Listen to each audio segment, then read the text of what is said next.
Hello friends, आप सबका स्वागत है हमारे YouTube चैनल डिजिटल रोहित में। आज हम सीखेंगे कि फ्लिपकार्ट में एज अ सेलर हम कैसे रजिस्ट्रेशन करेंगे।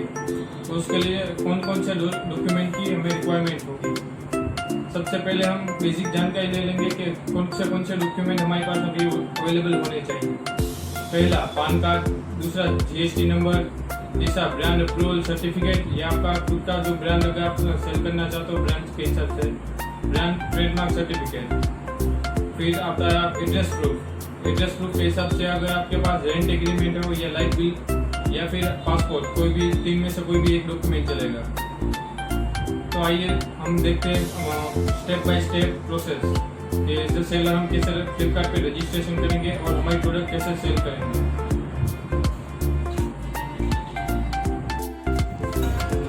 हेलो सेलर्स, आप अपनी मार्केट को बढ़ाएं और पहुंचाएं अपने प्रोडक्ट्स को लाखों कस्टमर तक।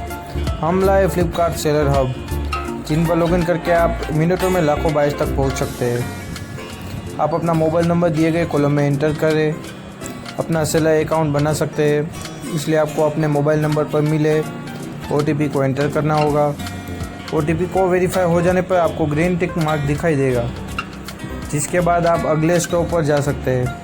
अगर आपके द्वारा एंटर की हुई OTP आपके मोबाइल नंबर पर भेजी गई OTP से मैच नहीं करती है तो ग्रीन टिक मार्क नहीं, उसकी जगह रेड क्रॉस दिखेगा। उसके बाद आप अपना यूज़र नेम और मंच का पासवर्ड एंटर करें, साइन अप करें और क्लिक करें। फ्लिपकार्ट का रजिस्ट्रेशन कंप्लीट करने के लिए आपको केवल 3 चीज़ों की आवश्यकता होती है: बैंक अकाउंट, GSTN नंबर और सेल किए जाने वाले प्रोडक्ट की डिटेल्स। लेकिन अगर आप बुक सेल कर रहे हैं तो GST नंबर की कोई रिक्वायरमेंट नहीं है।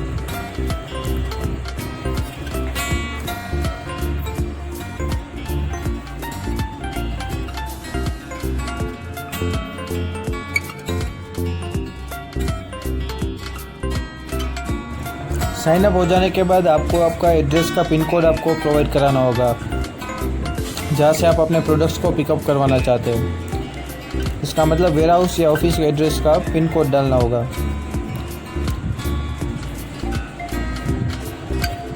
आपके पिन कोड द्वारा डाले जाने के बाद लॉजिस्टिक पार्टनर चेक करता है कि वहाँ पे आप हमारा इक्वार्ट का सर्विस का जो लॉजिस्टिक है वो सर्विसेबल है या नहीं। अगर सर्विसेबल रहेगा तो वहाँ पे ग्रीन टिक हो जाएगा। अगर आपके द्वारा डाला हुआ पिन कोड सर्विसेबल नहीं है तो आपको ये दूसरा एक ऑप्शन वहाँ पे डिटेल शो करेगा। अगर आपकी अल्टरनेटिव पिकअप डिटेल्स भी हमारे लॉजिस्टिक पार्टनर के द्वारा सर्विसेबल नहीं है तो सिस्टम आपको एक मैसेज शो करेगा जिसमें लिखा होगा कि पिकअप सर्विसेबल फेल्ड।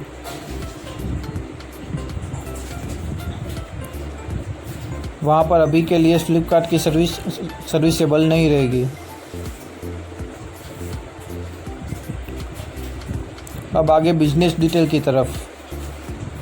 आपके पास 3 ऑप्शन होते हैं बिजनेस डिटेल फिलअप करने के लिए। पहला GST नंबर, दूसरा किस कैटेगरी में आप प्रोडक्ट सेल करेंगे, और तीसरा GST नंबर के लिए अप्लाई किया है कि नहीं। अगर आपके पास GST नंबर नहीं है तो हमारे पैनल पे आपको क्लियर टेक्स जो हमारे ऑथोराइज पार्टनर है उस पे आप GST नंबर ले सकते हैं।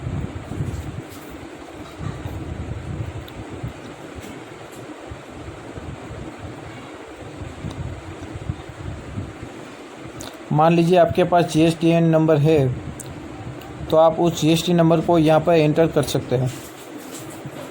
ये आपको यकीन दिलाते हैं कि हम GST नंबर और आपकी सिग्नेचर सिर्फ़ और सिर्फ आपका सेलर अकाउंट क्रिएट करने के लिए ही और कस्टमर को इनवॉइस देने के लिए ही यूज़ करेंगे। फिर यहाँ पे डिटेल डालनी होगी, जैसे कि आपका बिज़नेस का नेम, कैटेगरी और आपकी साइन और प्रोडक्ट किस कैटेगरी में आप सेल करेंगे। बिज़नेस का नाम, pan card number, business type, आपका एड्रेस, सिग्नेचर सभी यहाँ पर एंटर करना होगा। बिजनेस के एड्रेस के प्रूफ के तौर पर आप Aadhaar card number, electricity bill, driving licence, passport, ration card, mobile bill, voter ID, bank passbook enter कर सकते हैं। लेकिन अगर आपके GST नंबर अभी अप्लाई ही किया है तो आपको थोड़ा वेट करना पड़ सकता है।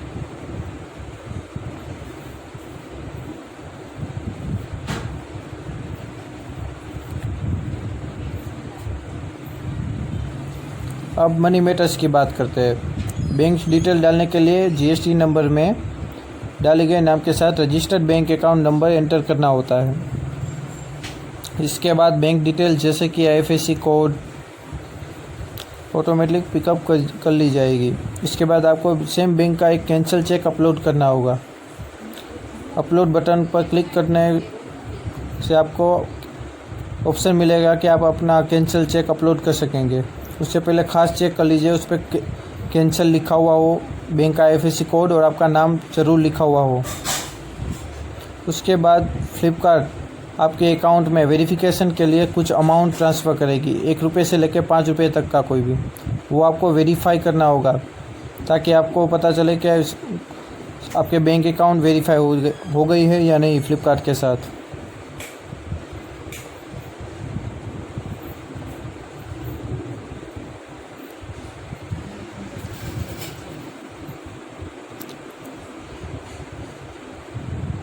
उसके बाद आपका अकाउंट लाइव हो जाएगा और आप प्रोडक्ट्स बेचने के लिए तैयार हैं।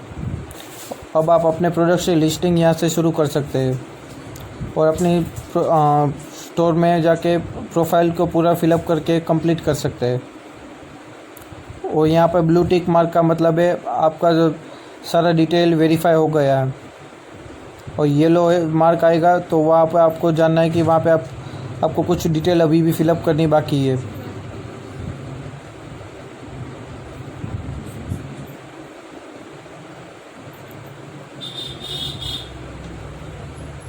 यहाँ पे फिनिश करके आप लिस्टिंग करना शुरू कर सकते हैं। Thank you very much.